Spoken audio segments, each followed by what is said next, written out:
ನಮ್ಮ ನ್ಯೂಸ್ಗೆ ಸ್ವಾಗತ. ರಸ್ತೆ ಬದಿ ತ್ಯಾಜ್ಯ ಸುರಿಯುತ್ತಿದ್ದ ಟ್ರ್ಯಾಕ್ಟರ್ ವಶ ಪ್ರಕರಣ ದಾಖಲು.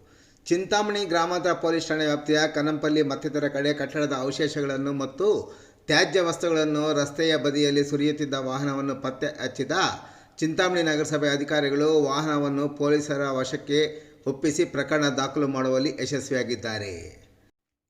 ಕನ್ನಂಪಲ್ಲಿ ಸಮೀಪ KA075564 ಟ್ರ್ಯಾಕ್ಟರ್ ಮತ್ತು ಟೇಲರ್ ವಾಹನದ ಚಾಲಕ ಟ್ರ್ಯಾಕ್ಟರ್ನಲ್ಲಿ ಹಳೆಯ ಮನೆಗಳನ್ನು ಕೆಡವಿರುವ ಅವಶೇಷಗಳನ್ನು ಹಾಗೂ ಜನರ ಮೇಲೆ ದುಷ್ಪರಿಣಾಮ ಬೀರುವಂತಹ ತ್ಯಾಜ್ಯವನ್ನು ರಸ್ತೆಯ ಪಕ್ಕದಲ್ಲಿ ಸಾರ್ವಜನಿಕ ಸ್ಥಳದಲ್ಲಿ ಸುರಿಯುತ್ತಿರುವ ಮಾಹಿತಿ ನಗರಸಭೆಯ ಪೌರಾಯುಕ್ತ GN ಚಲಪತಿರವರಿಗೆ ಸಿಕ್ಕ ಖಚಿತ ಮಾಹಿತಿಯ ಮೇರೆಗೆ ನಗರಸಭೆಯ ಆರೋಗ್ಯಾಧಿಕಾರಿ ಆರ್ತಿರವರನ್ನು ಕಳಿಸಿಕೊಟ್ಟು ಟ್ರ್ಯಾಕ್ಟರ್ ಮತ್ತು ತ್ಯಾಜ್ಯ ಸಮೇತ ವಶಕ್ಕೆ ಪಡೆದುಕೊಂಡು ಗ್ರಾಮಾಂತರ ಠಾಣೆಗೆ ಒಪ್ಪಿಸಿದ್ದಾರೆ.